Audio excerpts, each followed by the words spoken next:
ಸನ್ಮಾನ್ಯ ಅಧ್ಯಕ್ಷರೇ, ಇದು ವಿಷಯಾಂತರ ಆಗೋದು ಬೇಡ. ಮಾನ್ಯ ಗೌರವಾನ್ವಿತ ಸಚಿವರು ಮಹಿಳೆ ಶೆಲ್ಟರ್ಗೆ ಹೋಗೋದು ಬೇಡ. ನಾನು ರೂಲ್ಸ್ ಬುಕ್ ಅನ್ನು ನೋಡಿದೆ. ಅಲ್ಲಲ್ಲ, ಅದು ಹೋಗೋದು ಬೇಡ, ಕಡ್ತಕ್ಕೆ ಹೋಗಿದೆಯಲ್ಲ ಈಗ, ತೆಗಿಸ್ಬಿಡಿ. ಅದು ರೂಲ್ಸ್ ಬುಕ್ ಅಲ್ಲಿ ಎಲ್ಲೂ ಇಲ್ಲ. ಅದು ಮಹಿಳೆ ಪುರುಷ ಅನ್ನೋದು ಎಲ್ಲೂ ರೂಲ್ಸ್ ಬುಕ್ ಅಲ್ಲಿ ಇಲ್ಲ. ಅದನ್ನ ಮಂತ್ರಿ ಅಂತ ಇದ್ದಾರೆ, ಅವರು ಈಕ್ವಲ್, ಪುರುಷರ ಮಂತ್ರಿ ಏನಿದ್ದಾರೆ ಅಷ್ಟೇ ಈಕ್ವಲ್ ಸ್ಟೇಟಸ್.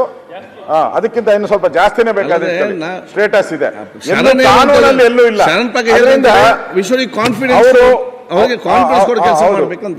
ನಮ್ಮ ಪ್ರಶ್ನೆ ನಮ್ದು ಸಿಂಪಲ್ ಇತ್ತು. ನಾವು ಡಿ ಕೆ ಶಿವಕುಮಾರ್ ಅವರದ್ದು ಪಾರ್ಲಿಮೆಂಟ್ ಅಲ್ಲಿ ಅದೆಲ್ಲ ನಮ್ಗೆ ಸಂಬಂಧಪಟ್ಟಿಲ್ಲ. ಯಾಕಂದ್ರೆ ಪಾರ್ಲಿಮೆಂಟ್ ಅಲ್ಲಿ ಏನಾದ್ರೂ ಯಾರಾದ್ರೂ ಹಿಂಗೆ ಕಾಂಗ್ರೆಸ್ಗೆ ಏನಾನ ಉತ್ತರ ಹೇಳಿದ್ರೆ, ಪಾರ್ಲಿಮೆಂಟ್ ಅಲ್ಲಿ ಬಿಜೆಪಿ ಸದಸ್ಯರು ಅಲ್ಲಿ ಡೆಲ್ಲಿಯಲ್ಲಿ ಉತ್ತರ ಹೇಳಿದ್ರೆ ಅವ್ರು ಕೇಳಕ್ ರೈಟ್ಸ್ ಇದ್ದೇ ಇರ್ತದೆ. ಅಲ್ಲಿ ಅವ್ರ ಪ್ರಶ್ನೆ ಮಾಡ್ಕೊಳ್ಳಿ, ನಂದೇನು ಸಮಸ್ಯೆ ಇಲ್ಲ. ನಾವು ಇಲ್ಲಿ ಸದನದಲ್ಲಿ ಆಗಿರೋದು ಕೇಳಿರೋದು, ಆಚೆದು ಯಾವುದೂ ಇಲ್ಲ. ನರೇಗಾನೂ ಇಲ್ಲ, ಯಾವ ಏಗಾನೂ ಇಲ್ಲ ನಮ್ಮ ಹತ್ರ.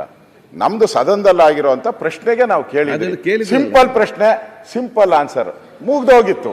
ಅದಕ್ಕೆ ಏನೇನೋ ಆಗಿದೆ. ಅದಕ್ಕೆ ದಯವಿಟ್ಟು ನೋಡಿ, ನಮಗೆ ಅವರ ಉತ್ತರ ಕೊಟ್ಟಿರೋವಂಥದ್ದು ನಮಗೆ ಸರಿ ಇಲ್ಲ. ಮತ್ತೆ 2 ತಿಂಗಳು ಯಾವಾಗ ಆಗ್ತೀನಿ ಅನ್ನೋದು ಉತ್ತರನೂ ಬಂದಿಲ್ಲ. ಮತ್ತೆ ಅವರು ಈ ಕಡತದಿಂದ ನೀವು ತೆಗ್ಸಾಕಕ್ಕೂ ನೀವು ಒಪ್ತಾ ಇಲ್ಲ. ಅದರಿಂದ ಇದು ಸರಿ ಇಲ್ಲ. ಸದನ ನಾವು ವಾಕೌಟ್ ಮಾಡ್ತಾ ಇರೋದು ಅಧ್ಯಕ್ಷ.